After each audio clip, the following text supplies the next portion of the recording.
Chauhan online એજ્યુકેશનમાં આપનું હાર્દિક સ્વાગત કરું છું। આજે આપણે ધોરણ 9 ની અંદર ચેપ્ટર નંબર 10 વર્તુળમાં છેલ્લા જે આપણે છે લેક્ચર તૈયાર કરવા જઈ રહ્યા છે।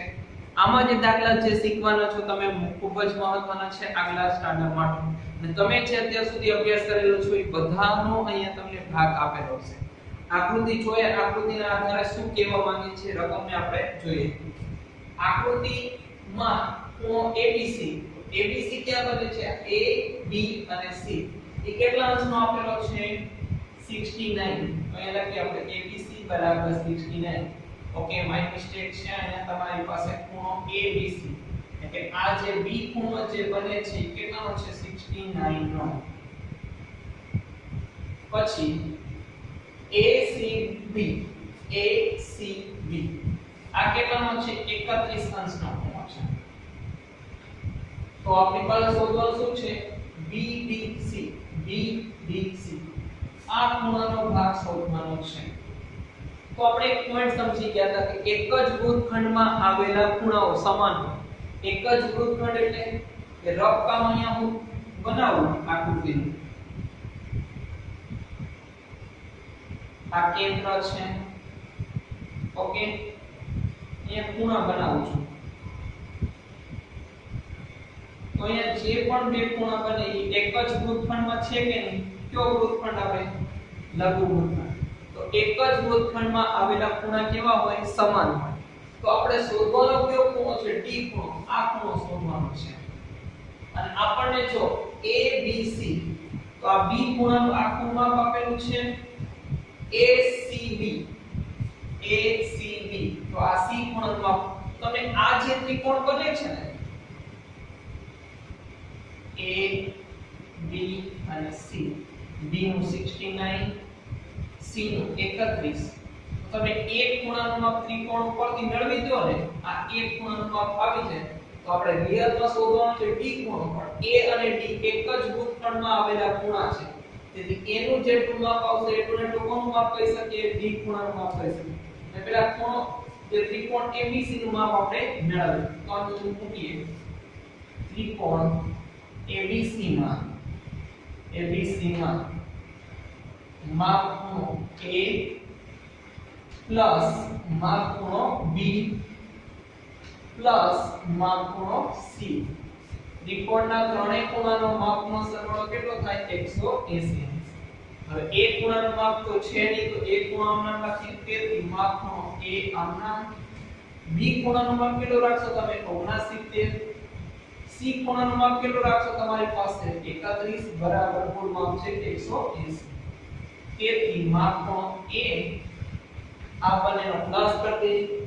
69 માં પેલા 1 ઉમેરશો એટલે 70 માં તમે ઉમેરશો 30 તો કેટલા થશે? 100 બરાબર 180। હવે આ 100 જે પ્લસ માં છે સામેની સાઈડ માં મોકલશું, તેથી માપ ખૂણો A બરાબર 180 100।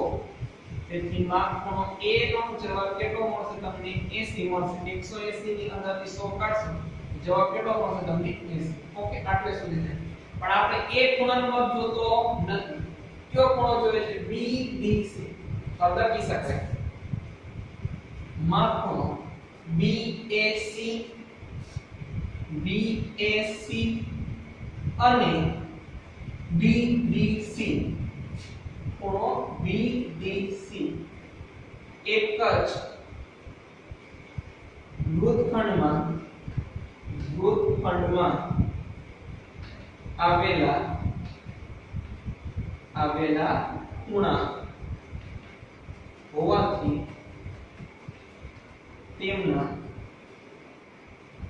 તેમના માપ સમાન હોય। તેથી શું લખી શકાય? નામ લખી શકાય માપ ખૂણો BAC ઇક્વલ ટુ માપ ખૂણો BBC। તો એ ખૂણાનું માપ છે તો અહીંયા લખી શકાય માપ ખૂણો ABAC, માપ ખૂણો BAC બરાબર કેટલું થશે? 80। તો માપ ખૂણો BAC ઇક્વલ ટુ માપ ખૂણો BDC, તેથી માપ ખૂણો BDC બરાબર પણ કેટલો થશે 80 અંશ કારણ કે એક ખૂણાનું માપ તમારી પાસે 80 હોય તો ડી ખૂણાનું માપ પણ કેમ થશે 80 કારણ કે એક જ વૃત્તખંડમાં આવેલા ખૂણા કેવા હોય છે સમાન હોય છે આટલું ઈઝી છે તમારે શું ધ્યાન રાખવાનું એક જ વૃત્તખંડમાં કયા ખૂણા બને છે એનું તમારે પ્રોપરલી ધ્યાન રાખવું પડે નેક્સ્ટ રકમ જોઈએ તો હજી તમને આગળનો એક્સ્ટ્રા સમજાશે બહુ મસ્ત સમજાશે જો આકૃતિમાં વર્તુળ પર ચાર બિંદુઓ છે A B C D આવેલા છે AC અને BD એ બિંદુ છેદે છે આ AC અને BD કયા બિંદુ છેદે છે E બિંદુ એ પણ આકૃતિમાં જોવાય છે કે જેથી BEC 130 નો થાય અને ECD 20 અંશનો થાય તો શું શોધવાનું છે BAC હવે જો BAC માં આ ખૂણાનો જવાબ જોઈએ છે તો મને જો આ ખૂણાનો જવાબ જો મારી પાસે થઈ જાય ને D ખૂણાનો જવાબ જો મારી પાસે થઈ જાય તો એક જ વૃત્તખંડમાં આવેલા છે કે નહીં એક વૃત્તખંડમાં આવેલા છે તો જેટલું D ખૂણાનું માપ આવશે એટલું કોના ખૂણાનું માપ આવશે A ખૂણાનું તો મારે સૌથી પહેલા શું જોઈએ D ખૂણાનું માપ જોઈએ તો D ખૂણાની અંદર થોડીક આકૃતિને ફેરવું જો અહીંયા જોજો ખાસ શું સમજાવવા માંગુ છું અહીંયા D છે અહીંયા C છે અહીંયા E છે તો આ C નું માપ છે 20 E નું માપ આપેલું નથી E નું માપ આ બાજુના ત્રિકોણનું છે આપણે આ બાજુ તો આ બાજુનું E નું માપ જો મને કંઈ પણ મળી જાય જેમ કે 50 મળી જાય તો આ ત્રિકોણ થઈ જાય કે ન થઈ જાય ECD તો આના ત્રિકોણની અંદર 180 નો ઉપયોગ કરી અને D નું માપ ગણી લો D નું જેટલું માપ આવે એટલું કોનું માપ આવે A નું માપ આવે તો મારે પેલા E નું માપ જોઈએ છે તો E નું માપ મારે જો આપણે E ખૂણાનું માપ જોતું હોય તો ઉપરની આકૃતિ જો BD તો જો અહીંયા બનાવું છું BD અહીંયા B બિંદુ અહીંયા D બિંદુ પછી EC રેખાખંડ અહીંયા E બિંદુ છે અહીંયા C બિંદુ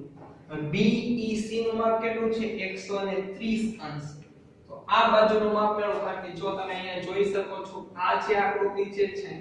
કોની કહેતા હતા રેખીય જોડ પણ અહીંયા પણ એ જ વસ્તુ બને છે રેખીય જોડ તો આમ લખી શકાય BEC આ મૂકું છું માપ ખૂણો BEC પ્લસ માપ ખૂણો DEC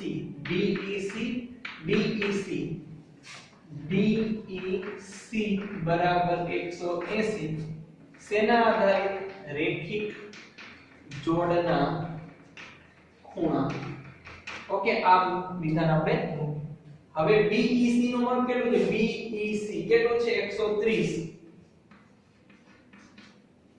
DEC નું માપ આમ નામ રાખીએ માપ ખૂણો DEC બરાબર 180 130 ને સામે જવા દો તેથી માપ ખૂણો DEC 180 130 માપ ખૂણો DEC 180 માંથી 130 કાઢશો કેટલા રહેશે 50 આ E ખૂણાનું માપ આપણે 50 થઈ ગયું હવે આ ત્રિકોણ બનાવી દઈએ DEC વાળો હવે ત્રિકોણ DEC માં ક્યાં ક્યાં ખૂણા આવે આ ત્રિકોણમાં એક ખૂણો D આવે બીજો કયો ખૂણો આવે E આવશે અને ત્રીજો ખૂણો કયો આવે C આવે અને કુલ માપ કેટલું થાય 180 હવે D ખૂણાનું માપ જોઈએ છે એટલે D આમ નામ રહેશે E ખૂણાનું માપ કેટલું છે 50 C ખૂણાનું માપ કેટલું છે 20 બરાબર 180 માપ ખૂણો D આમ નામ 50 માં 20 ઉમેરશું એટલે 70 બરાબર 180 70 ને સામે જવા દો તેથી માપ ખૂણો D બરાબર 180 70 તો માપ ખૂણો D બરાબર કેટલો જવાબ મળશે 110 D ખૂણાનું આખું નામ લખવું હોય એક જ વૃત્તખંડમાં આવેલા ખૂણા BDC તેથી માપ ખૂણો BDC બરાબર 110 હવે આપણે ગોતવાનું છે ખૂણો A BAC BDC સમાન હશે કેમ તો પહેલા આપણે લખીએ માપ ખૂણો BAC બરાબર માપ ખૂણો BDC આ BDC અને BDC એક જ વૃત્તખંડમાં આવેલા ખૂણા છે એક જ વૃત્તખંડમાં ખૂણા કેવા હશે સમાન તો એ લખીએ કારણ કે એક જ વૃત્તખંડમાં આવેલા ખૂણા કેવા હશે સમાન હોય ઓકે તેથી BDC નું માપ કેટલું હતું 110 તો માપ ખૂણો BAC નું માપ પણ કેટલું થશે 110 હશે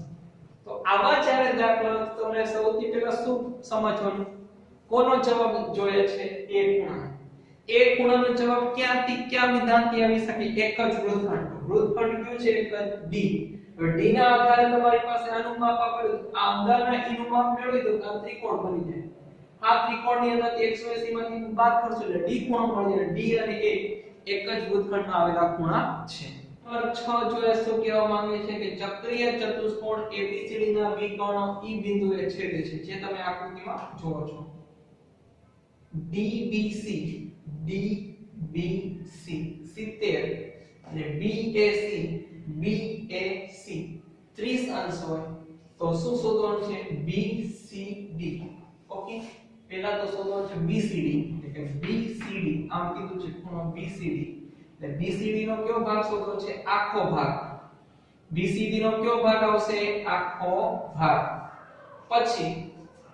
AB બરાબર BC કીધા છે એ બીજી વખતનો છે AB BC હોય તો શું શોધવાનું છે ECD આ AB અને BC ના માપ સરખા હોય તો શું શોધવાનું છે ECD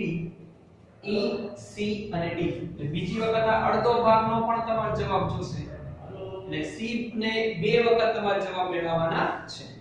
તો સૌથી પહેલા એ કહે કે આપણી પાસે આ જે વિધાન છે ને BCD શોધે તો BCD શોધવું હોય આ B C અને D તો આ ત્રિકોણ બને છે BCD તો B ખૂણાનું માપ 70 છે D ખૂણાનું માપ થઈ જાય તો C ખૂણો મળી જશે તો D ખૂણાનું માપ કઈ રીતના થાય A અને D એક જ વૃત્તખંડમાં છે ખૂણા તો શું લખી શકીએ આમ માપ ખૂણો BAC બરાબર માપ ખૂણો BDC માપ ખૂણો BDC કારણ કે એક જ વૃત્તખંડમાં આવેલા ખૂણા છે ઓકે એવો આપણે વિધાન લખી શકીએ છીએ હવે આપણી પાસે આના વિધાનના આધારે શું લખી શકીએ છીએ માપ ખૂણો જો BAC BAC કેટલું છે તમારી પાસે A ખૂણાનું માપ 30 છે તો D ખૂણાનું માપ પણ કેટલું થશે 30 તેથી BDC બરાબર કેટલું થશે 30 અંશ કારણ કે BAC 30 છે તો BDC પણ કેટલું થશે 30 થશે એક જ વૃત્તખંડમાં આવેલા ખૂણા હવે આનો ત્રિકોણ બનાવી દે જેવી આકૃતિ છે ને હું તમને સમજાવું છું અહીંયા ઉપર આપણી પાસે D બિંદુ છે અહીંયા C બિંદુ છે અહીંયા B BCD આપણો શું બની જશે ત્રિકોણ BCD માં એને ચેન્જ કરી દઉં BCD માં ક્યાં ક્યાં ખૂણા આવે માપ ખૂણો B પ્લસ માપ ખૂણો C પ્લસ માપ ખૂણો D બરાબર 180 B ખૂણાનું માપ કેટલું છે તમારી પાસે 70 C ખૂણાનું માપ ગોતવાનું છે એટલે માપ ખૂણો C આમ નામ D ખૂણાનું માપ થોડી વાર પહેલા કેટલો આવ્યો 30 બરાબર 180 30 માં 70 ઉમેરશો એટલે 100 પ્લસ માપ ખૂણો C બરાબર 180 તેથી માપ ખૂણો C બરાબર 180 માઈનસ 100 તેથી માપ ખૂણો C બરાબર કેટલું થશે તમારી પાસે 80 અંશ આવી જાય તેથી આખું નામ આપી દે તો શું છે આખું નામ BCD તેથી માપ ખૂણો BCD બરાબર 80 અંશ ઓકે આટલો જવાબ થઈ ગયો એટલે અહીં સુધીનો આપણો દાખલો કમ્પ્લીટ થયો આગળ આપણને શું કહે છે જો AB બરાબર BC હોય આ AB નું માપ જેટલું છે એટલું ને એટલું કોનું માપ હોય BC નું માપ હોય એટલે આ બંનેના માપ સરખા છે તો એક મૂકવાનું એટલે કે આ AB નું અને BC નું માપ સરખું હોય તો ECD શોધો એટલે તેથી આપણે એમ કરી મૂક્યું છે આ બંનેના માપ કેવા છે સરખા છે તો આપણે શું લખી શકીએ છીએ AB બરાબર BC હવે AB બરાબર BC હોય તો એ સમાન બાજુ એટલે કે આ જે ત્રિકોણ બને ABC જે ત્રિકોણ બને એ કેવો બને સમદ્વિબાજુ ત્રિકોણ બને તો BCA અહીં લખું છું ખૂણો BCA બરાબર BAC એટલે બંને બે ખૂણા કેવા થશે સમાન થશે BAC જોજો અહીંયા BAC શું વિધાન મૂક્યું છે સમજો BCA બરાબર BAC બંને બે કેવા થશે ખૂણા સરખા અહીં લખી શકીએ સમદ્વિબાજુ ત્રિકોણના ખૂણા સમાન હોય હવે જો તમે આમ લખ્યું કોનું વિધાન BCA ને BAC કેવા છે સમાન છે તેથી હું લખી શકું BCA BCA બરાબર 30 લખી શકું તેનું કારણ છે પહેલેથી મને શું આપ્યું છે જો BAC બરાબર 30 BAC આનો 30 હોય તો સામે પણ કેટલું થાય 30 થાય કારણ કે આ જે ત્રિકોણ બને છે કેવો બને છે સમદ્વિબાજુ ત્રિકોણ એટલે લખી દો AB BC હોય તો BCA અને BAC સમદ્વિબાજુ ત્રિકોણના ખૂણા સરખા હોય તો A ખૂણો 30 નો હોય તો C ખૂણો 30 નો થાય એવું આપણી પાસે વિધાન ખબર છે ઓકે આપણે શું શોધવાનું છે ECD શોધવાનું છે શું શોધવાનું છે ECD તો ECD ક્યાં બને છે આ ECD ને આપણને અત્યારે શું જવાબ છે BCA તો જોજો અહીંયા શું મૂકું છું વિધાન BCA પ્લસ આ BCA આ B થી લઈને C થી લઈને આ બાજુનો ખૂણો પ્લસ ECD ખૂણો ECD તો આખો શું બને આખો C ખૂણો બને છે આખો C ખૂણો તો આખા C ખૂણાનું શું નામ આપ્યું છે તમે BCD આપ્યું છે BCD એ આખો ખૂણો છે આ B થી લઈને C થી લઈને D આ આખો ખૂણો છે એના બે ભાગ પડ્યા હતા ક્યાં બે ભાગ પડે છે BCA એટલે કે આ બાજુનો ખૂણો અને ECD આ બાજુનો ખૂણો તો આપણે BCA એટલે કે આ બાજુનો ખૂણો ECD એટલે કે આ બાજુનો ખૂણો તો આખાનું શું નામ બની જશે BCD તો અહીં લખીએ આખા ખૂણાનું નામ BCD ઓકે BCA કેટલું છે 30 ECD શોધવું છે ECD અને BCD નું કુલ માપ પહેલેથી તમારી પાસે આવેલું છે કેટલું છે 80 તેથી માપનો ECD 80 30 ને સામે જવા દો એટલે કેવો થઈ જશે માઈનસમાં તેથી માપનો ECD 80 માંથી 30 કાઢશો એટલે શું રહેશે તમારે 50 જવાબ આવી જશે શું સમજવાનું છે કે સૌથી પહેલા આપણે C નું આખું માપ ગોતવાનું છે BCD તો BCD શેના આધારે મળશે A ખૂણો અને D ખૂણો એક જ વર્ગખંડમાં છે A ખૂણાનું માપ પહેલેથી આપેલું છે D ખૂણાનું માપ પહેલેથી કેટલું થશે 30 ત્રિકોણ બનાવતો આને જેવો DBC તો શું ત્રિકોણ બનાવ્યો BCD તો BCD ના ખૂણો B ખૂણો C અને ખૂણો D ખૂણો B ખૂણો C ખૂણો D બરાબર 180 B નું માપ પહેલેથી છે 70 C નું માપ ગોતવાનું છે D નું માપ પણ 30 થઈ ગયું છે 70 ને સામે જવા દો એટલે માઈનસમાં તેથી C ખૂણા બરાબર 180 માંથી 100 કાઢશો એટલે 80 એટલે કે BCD નું માપ થઈ જશે 80 અહીંયા સુધીનો દાખલો પૂરો થાય હવે તમને આગળ શું વિધાન કહે છે કે BC અને AB બરાબર BC સમાન છે આ બંને બે બાજુ સમાન હોય તો સમદ્વિબાજુ ત્રિકોણ બને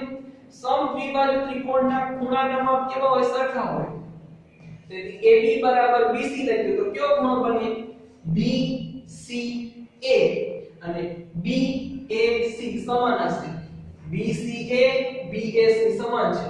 તેથી આ A ખૂણાનું માપ 30 હોય તો C ખૂણાનું માપ પણ કેટલું થાય 30 તેથી મેં શું લખ્યું BCA બરાબર 30 હવે આપણે શું ગોતવાનું છે C ECD તો આ બાજુનો ભાગ